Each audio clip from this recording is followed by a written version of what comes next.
হুজুর পৃথিবীর মধ্যে আমার আব্বা নাই, আমার আব্বাজান মসজিদে সব মানুষ বিদায় হয়ে যেত, আমি দেখতাম আমার আব্বাজান হাত তুলে কান্তর বলতো আল্লাহ মদিনায় যাব, রওজা জিয়ারত করব, আমার নবীর রওজা মুবারক জিয়ারত করব, সাধ্য নাই।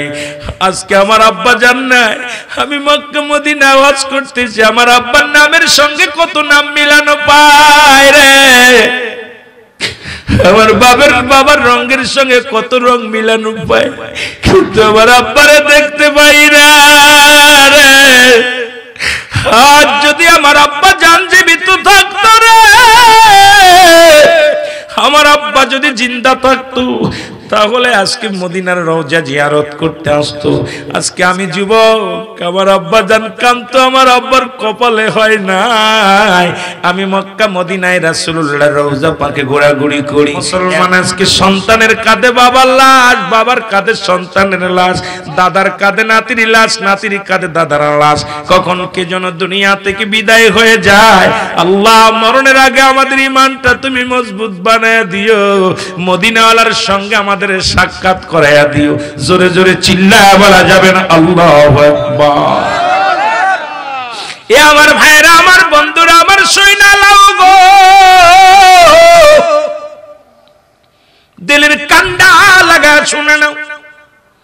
বাবাকে দাফন কাফন করলেন, সন্তান বড় হলো, আস্তে আস্তে টাকা রোজগার করলো, মদিনা শরীফে চলে গেল। যায় দেখে মদিনায় দেখ সন্তান রাসূলুল্লাহ রওজা মুবারক ধরে কান্দে, আব্বু আব্বু বলে কান্দে। আল্লাহর ওলি শিবলি রহমাতুল্লাহ রাসূলুল্লাহ রওজা জিয়ারতে গিয়েছেন। আল্লাহর ওলির নাম কি? শিবলি রহমাতুল্লাহ, যাদের কথা কোরআন বলে আলা সাবধান, ইন্না নিশ্চয়, আলা ইন্না উলিয়াল্লাহি, আল্লাহর তরফ থেকে যারা ওলি হয়, লা নাই খাউফুন শব্দের অর্থ হয় ওয়ালা, যদি অবস্থান করে হুমাদের উপরে হাজানুন, তাদের কোনো চিন্তা নাই ভাবনা নাই। কোরআনুল কারীমের মধ্যে সূরা ইউনূসের মধ্যে 11 নম্বর পারা 62 নম্বর আয়াত আল্লাহ ঘোষণা করে ওলিদের বিষয়ে, তোমরা শুনে নাও মুসলমান, জেনে নাও। এবার আল্লাহর ওলি শিবলি রহমাতুল্লাহ দেখে দূর থেকে তাকাইয়া ওই যুবকটা শুধু আব্বু আব্বু বলে কান্দে রে। আল্লাহর ওলি শিবলি রহমাতুল্লাহ আস্তে আস্তে যায় যুবকের ঘাড়ের মধ্যে হাত দিয়ে বলে, বাবা আমি লক্ষ্য করি আজ 3টা দিন তুমি শুধু আব্বু আব্বু বলে কান্দো। মদিনা শরীফ যারা জিয়ারতে আসছে, যারা তওয়াফ করতে এসেছে, যারা হাজী ভাইরা সবাই কান্দে লাব্বাইক ইয়া রাসূলুল্লাহ, আল্লাহুম্মা জিন্নি মিনান নার, লাব্বাইক ইয়া রাসূলুল্লাহ, লাব্বাইক ইয়া হাবিবাল্লাহ। নবীর রওজার পাশে যায় লাব্বাইক ইয়া রাসূলুল্লাহ বলে কান্দে, লাব্বাইক ইয়া হাবিবাল্লাহ বলে কান্দে।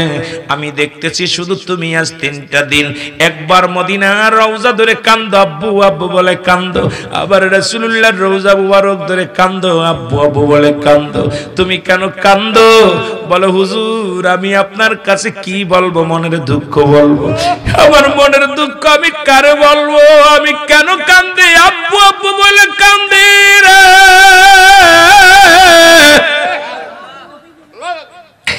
আল্লাহর ওলি শিবলি রহমাতুল্লাহ ডাকতে বলে, যুবক তুমি কান্দো কেন? দুনিয়ায় তো সবার আব্বুই তো বিদায় হয়ে যাবে, তুমিও বিদায় হয়ে যাবা, এই দুনিয়ার কিচ্ছু বলতে কিচ্ছু রাখবে না আমার আল্লাহ। আল্লাহ বলেন কুল্লু মান আলাইহা ফান, সব কিছু শেষ করে দিবে আমার আল্লাহ, আসমানটারও শেষ করে দিবে আমার আল্লাহ, জমিনটাকেও শেষ করে দিবে আমার আল্লাহ, এই পানিগুলো পুড়াইয়া দিবে আমার আল্লাহ, জমিনটাকে পুড়াইয়া তামা বানাইয়া দিবে আমার আল্লাহ, এই জমিনের ভিতরে কিচ্ছু বলতে কিচ্ছু রাখবে না আমার আল্লাহ, থাকবে সেদিন আমার আল্লাহ। আল্লাহ কয় বান্দারে, যেদিন দুনিয়ার মধ্যে কিচ্ছু বলতে কিচ্ছু থাকবে না, সেদিন থাকবো শুধু আমি আল্লাহ, আমি থাকবো আমার নবীর ভালোবাসা নিয়ে। জোরে জোরে চিল্লায়া বলা যাবে না মারহাবার। প্রেম যদি করবি রে মন, বলেন প্রেম যদি করবি, এর সব সেরে চল মদিনায়, তোরা সব সেরে চল মদিনায়,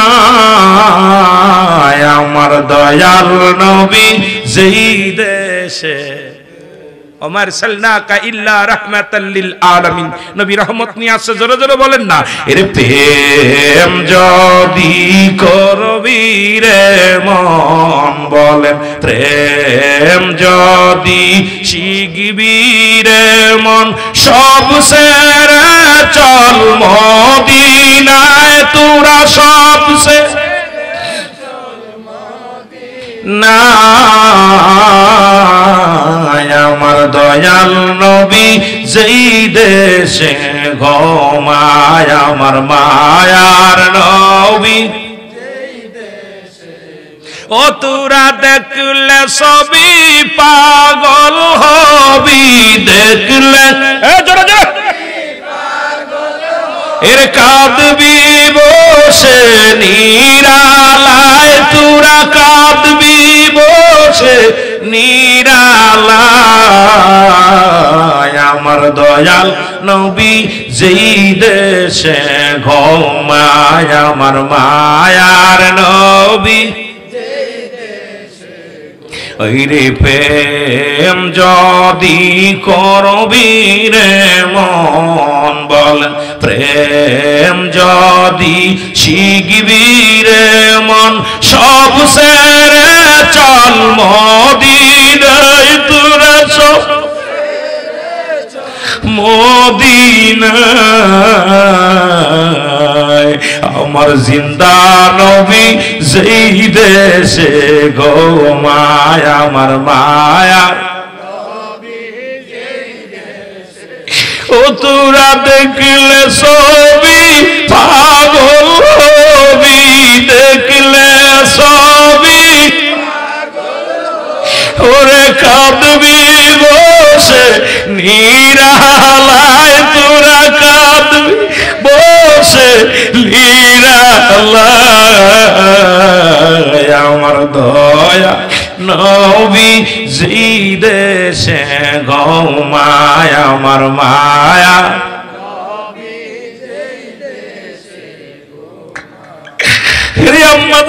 বলে দুনিয়ার মানুষ শোনো, যারা তোমরা ইসমাঈল নবীকে দেখে তার আঙ্গুল কেটে ফেলেছিল গো,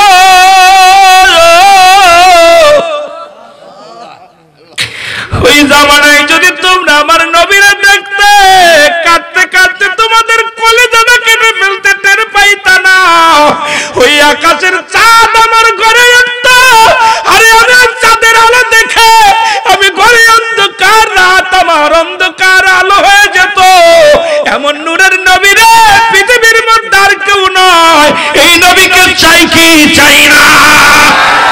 এ মুসলমান গভীর মনোযোগ, আমি যে কথাগুলো বলতেছি শুই না লাও। আল্লাহর ওলি শিবির রহমাতুল্লাহ দেখতে বলে, যুবক তুমি তোমার আব্বার জন্য কাঁদো।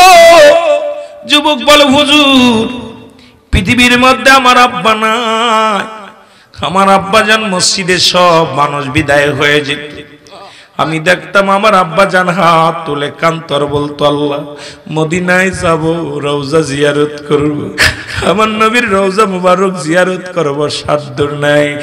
আজকে আমার আব্বা জান নাই, আমি মক্কা মদিনা ওয়াজ করতেছি, আমার আব্বার নামের সঙ্গে কত নাম মিলানো পায় রে, আমার বাবার রঙের সঙ্গে কত রং মিলানো পায়, কিন্তু আমার আব্বারে দেখতে পাই না রে। আজ যদি আমার আব্বা জান জীবিত থাকতো রে, আমার আব্বা যদি জিন্দা থাকতো, তাহলে আজকে মদিনার রওজা জিয়ারত করতে আসতো। আজকে আমি যুবক, আমার আব্বা জান কান্ত, আমার আব্বার কপালে হয় নাই। আমি মক্কা মদিনায় রাসূলুল্লাহর রওজা পাকে ঘোরাঘুরি করি, একবার যদি দেখতে পাইতাম আমার নবীর রওজার সঙ্গে আমার বাবার রওজায় সাক্ষাৎ হয়ে গেছে, জোরে জোরে চিল্লায়া বলা যাবে না মারহাবা। আমার মনে বড় আশা ছিল যাব মদিনায়, আমার মনে বড় আশা ছিল যাব মদিনায়। আরব সাগর পাড়ি দিব, নাই তো মোদের তরি,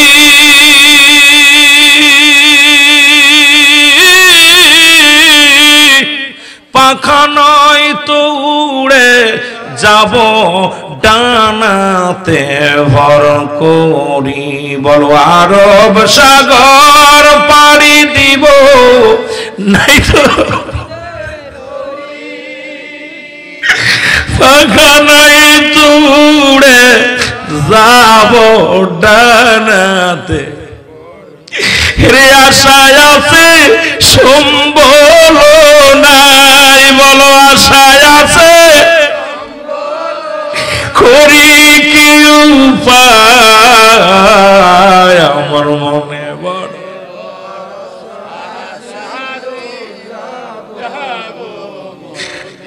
শাবান মাসের মাহফিল আল্লাহ কারে কবুল করব, মদিনায় নিব জিয়ারত, কার জন্য রাতের অন্ধকারে নবী দিদার হয়ে যাইব, নবীর প্রেমে এসকে দেওয়ানা হয়ে যান না। আমার মনে বড় আশার ছিল যাব মদিনায়, আমার মনে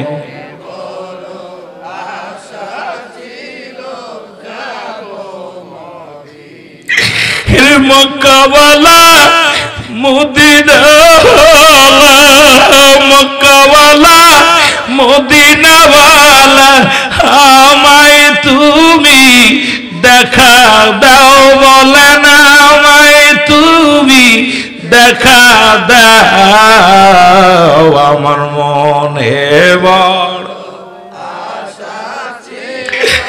যাব মদিনায়, আমার মনে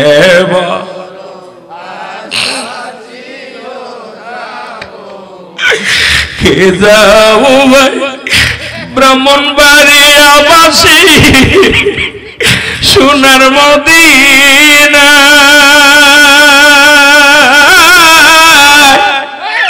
হে গোলামের সালাম খানি দিও গো পৌঁছায়, রে গোলামের সালাম খানি দিও গো পৌঁছায়, গরিব আমি বাংলায় বাড়ি, গরিব আমি যাইতে পারলাম না, আমার মনে বড় আশার ছিল যাব মদিনায়, আমার মনে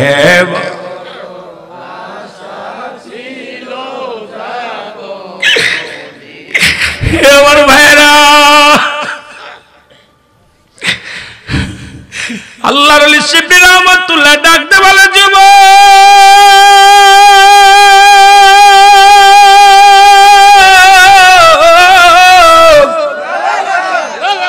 চিরদিন কারোর বাবা দুনিয়ার মধ্যে চিন্তা থাকে না রে, তুমি তার রাউজার পাশে বাবা বাবা বলে চিৎকার মারো গো, সেই নবী এতিম, সেই নবী এতিম নবীর পাশে বসে কাঁদো রে, ও যুবক তুমি আর কাঁদো না, বলো হুজুর যদি একবার আমি দেখতে পারতাম আমার আব্বার কবরের সঙ্গে মদিনাওয়ালার রওজাটা সাক্ষাৎ হয়েছে, জীবনে আর দুঃখ থাকতো না। আমার জীবনে একটা আশা, আমার আব্বা জান জীবনে আমারে মানুষ করতে যাইয়া, আমারে লেখাপড়া করাইতে যাইয়া, আমারে কষ্ট করে লালন পালন করতে যাইয়া, আমার আব্বা জান তো জীবনে পেটটি ভরে খানা খাই নাই, আমার আব্বা জান জীবনে পেট ভালো মতো ঘুমাই নাই, সারাদিন ভরে শ্রম দিত, নামাজে দাঁড়ায়া নামাজ পড়তো, রাতের অন্ধকারে বয়া বয়া কান্ত মদিনায় আসার জন্যে, কিন্তু আমার আব্বা গরিব মানুষ, আসতে পারে নাই। আজকে আমি ঠিকই মানুষের মতো মানুষ হয়েছি, আব্বারে হারায় ফেলেছি। অনেক সন্তানেরা বাবা রিক্সা চালায়, ভ্যান চালায়, সন্তানদেরকে লালন পালন করেছে, আজকে বড় চাকরি করে, বাবার পাতে বাদ দেওয়ার মতো ক্ষমতা নেই। আব্বা বিদায় হয়ে গেছে, মা বিদায় হয়ে গেছে, আজকে টাকার অভাব নাই রে, খাবারের অভাব নাই। একদিন বাবা না খায় দিন মজুরি ছিল, আজকে তোমার ভাত নষ্ট হয়, খাবার নষ্ট হয়। বাবার পাতে দিতে পারে না, মার পাতে দিতে পারে না, কারণ তারা দুনিয়ার মধ্যে নাই।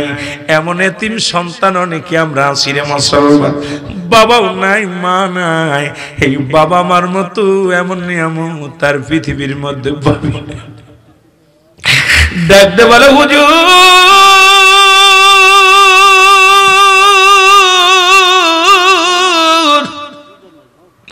একবার যদি আমার এইটা আমি যদি দেখতে পারতাম বা শুনতে পারতাম, আমার জীবনটা ধন্য হয়ে যেত। আল্লামা শিবলি রহমাতুল্লাহ 2 রাকাত নামাজ আদায় করলেন, আল্লাহর ওলি 2 রাকাত নামাজ আদায় করলেন। নামাজ আদায় করে ডাকতে বলে, আমার আল্লাহ, দুনিয়ার মধ্যে তোমার কাছে আমার জন্য কিছু চাই নাই। জীবনে কত বন্দেগী করলাম, কত দোয়া করলাম, জীবনে তো আমার জন্য কিছু চাই নাই। এতিম যুবকের জন্য কাঁদি, এতিমের চোখের পানি আমি সইতে পারি না, তার বাবার ভালোবাসা দেখে আমি সইতে পারি না। আল্লাহ আল্লাহ, ওই এতিম সন্তানের বাবার সঙ্গে মদিনাওয়ালার রওজাতে একটু যোগাযোগ করে দাও। এমন সময় যুবক চিৎকার মেরে বলে, হুজুর আল্লাহর ওলি, আল্লাহর ওলি শিবলি রহমাতুল্লাহ গো, এই মাত্র আমার আব্বা জান কে যেন আমার ডাকতে বলে, যুবকরা কান্দিস না, তুই চোখের পানি মুছে ফেল, এই মাত্র মদিনাওয়ালার সঙ্গে আমার দিদার হয়ে গেছে। জোরে জোরে চিল্লায়া বলা যাবে না মারহাবা। ও নবী গো, আমরা গুনাহগারে বল সালাত সালাম জানাই, সালাত সালাম জানাই আপনার পরে বলেন সালাত সালাম জানাই আপনার। অরে আমরা গুনাহগার গনবী, আমরা গুনাহগারে বলো, আমরা গুনাহগার গনবী। ও নবী গো, ও নবী ও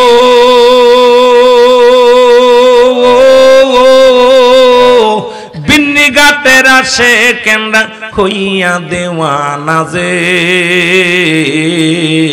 কাদি নবী দাও গো দেখা, কাদি নবী দাও গো দেখা, একটিবার আমারে নবী গো, আমরা গুনাহগারে বলো, আমরা গুনাহগার গো নবী, আমরা গুনাহগারে বলো, আমরা গুনাহগারে নবী গো।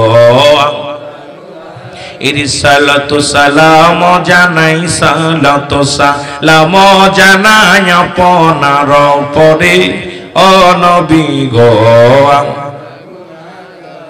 আল্লাহর ওলি শিবলি রহমাতুল্লাহ যুবকরা জড়ায়া ধরে বলতে, যুবকরা আয় আমার বুকে আয়। কয় হুজুর আমার মনে আর কোনো কষ্ট নাই, আমার যে বাবা আমাকে লালন পালন করতে যত কষ্ট করেছিল, মদিনাওয়ালাকে দেখতে চেয়েছিল, আজ আমি নিজ চোখে নিজ কানে শুনতে পেরেছি। আমার কে যেন বলতেছে, যুবক আর কান্দিস না, তোর আব্বার কবরের সঙ্গে মদিনাওয়ালার কবরের সাক্ষাৎ হয়ে গেছে। জোরে বলেন না সুবহান, আরো জোরে বলেন আল্লাহু আকবার। এই জন্য মাহে রমজান মাস আসতেছে, আপনাদের কাছে আমি এই ওয়াজটা করার তার একটাই কারণ হলো, নবীজি এই শাবান মাসে, নবীজি আম্মাদান আয়েশা সিদ্দিকা বলেন, হঠাৎ দেখি আমি নবীজিকে পাই না ঘরের মধ্যে। আমি নবীজিকে খুঁজতেছিলাম, হঠাৎ করে দৌড়াইতে দৌড়াইতে যাই দেখি নবীজি জান্নাতুল বাকি, প্রায় 10,000 সাহাবী রাসূলুল্লাহর সাহাবী শুয়ে আছে জান্নাতুল বাকির মধ্যে। আল্লাহর নবীজি হাত উঠায় কাঁদতেছে, চোখের পানিগুলো অজার ঝরে ঝরতেছে, নবীজির দাড়ি মুবারক ভিজে ভিজে টপ টপ করে পানি জমিনের ভিতর পড়তেছে। আমি দেখেছি আমার নবীকে কাঁদতে। সুতরাং মাহে শাবান মাস, নবীজি অধিক পরিমাণ রোজা রাখতেন রমজান মাসে, আর তার চাইতে কম রাখতেন মাহে রমজান মাসে। এই আপনার শাবান মাসে, শাবান মাসে 2টা রোজা নবী রাখতেন না, সেটা হলো 27, 28, এই 2 দিন বিরতি রাখতেন। এই বিরতি রেখে আবার রোজা শুরু করতেন। এই জন্য এই মাসে ফজিলাত অনেক পরিপূর্ণ, কিন্তু এই মাসের গুরুত্ব অনেক আমরা জানি। অনেকেই এই মাসটাকে নিয়ে কটূক্তি করতেছে, আমি কাউকে গালি দিতে চাই না। আমি তাদেরকে অনুরোধ করি, বাবা তোরা মুসলমান হয়ে, আমার নবীজি এই মাসে প্রায় 15টা হাদিস আছে সহিহ হাদিস, আমার রাসূলকে নিয়ে, এই লাইলাতুল বরাত নিয়ে, আপনার এই শাবান নিয়ে একাধিক দলিল রয়েছে। তারপরেও শাবান মাসকে নিয়ে, এই ভাগ্য রজনীকে নিয়ে অনেকেই অনেক কথা বলেছেন। আমি অনুরোধ করি আপনারা ফিরে আসেন, আপনারা এই মাসের গুরুত্ব বোঝেন, এই মাসের ফজিলাত বোঝেন। আম্মা জান আয়েশা সিদ্দিকা বলেন, আমার নবীজি এই মাসে অধিক পরিমাণ রোজা রাখতেন, অধিক পরিমাণ, রমজান মাসের পরেই বেশি রোজা রাখতেন শাবান মাসে। এই মাস আসলে নবী কাঁদতেন আর মাহে রমজান মাসের প্রস্তুতি হতেন। এই জন্য আমার ওয়াজটা হলো, আমাদের অনেকের আব্বা নাই, মা নাই, মাহে রমজান মাসটা তিনটা ভাগে ভাগ করেছে, রহমত, মাগফিরাত, নাজাত। রহমত, মাগফিরাত, নাজাত তিনটা ভাগ করেছে। আমি আপনাদের কাছে করজোরে দাবি করে যাব, যাদের আব্বা নাই, মা নাই, দাদা নাই, এই 30টা দিন আপনার আব্বা মার কবরের পাশে জিয়ারত করবেন। আপনারা আসরের নামাজটা পড়ে আব্বা মার কবরের পাশে দাঁড়ায় একটু কাঁদবেন, কারণ ওই কবরে রমজান মাসে সমস্ত কবরবাসী রুহকে ছেড়ে দেওয়া হয়, সমস্ত জাহান্নামের দরজাগুলো বন্ধ করে দেওয়া হয়, এমন শিকল জাহান্নামী আপনার শয়তানকে শিকল বন্দী করা হয়, শয়তানের পায়ে শিকল দিয়ে বাঁধা হয়। আমি এই জন্য বলবো, মাহে রমজান মাস পেয়ে আমরা যেন জীবিত মুর্দা সবাইকে ক্ষমা করে নিতে পারি। সকলে বলো না আমিন, আর একটু জোরে বলো না আমিন। এই জন্য আমি আপনাদেরকে আর লম্বা করবো না, যেহেতু আপনার রাত অনেক হয়ে গেছে বাবা, আপনাদেরকে আর কষ্ট দিব না। একটা দাবি আপনাদের কাছে করে যাই, সেই দাবিটা আপনাদের, আমি অল্প আলোচনা, আমি আগেই বলেছি আমি অল্প ওয়াজ করবো, অনেক 3 ঘন্টার ওয়াজ 1 ঘন্টায় করে ফেলবো, কারণ আমি আপনাদেরকে নিয়ে সময় ভূমিকা দিয়া সময় নষ্ট করবো না। গুরুত্ব হলো পিতা মাতার খেদমত করবেন, মা বাবার খেদমত করবেন, রমজান মাসে রোজা রাখবেন। আপনার সমস্ত ইবাদত বন্দেগী কবুল হওয়ার পূর্ব শর্ত হলো হালাল খাদ্য।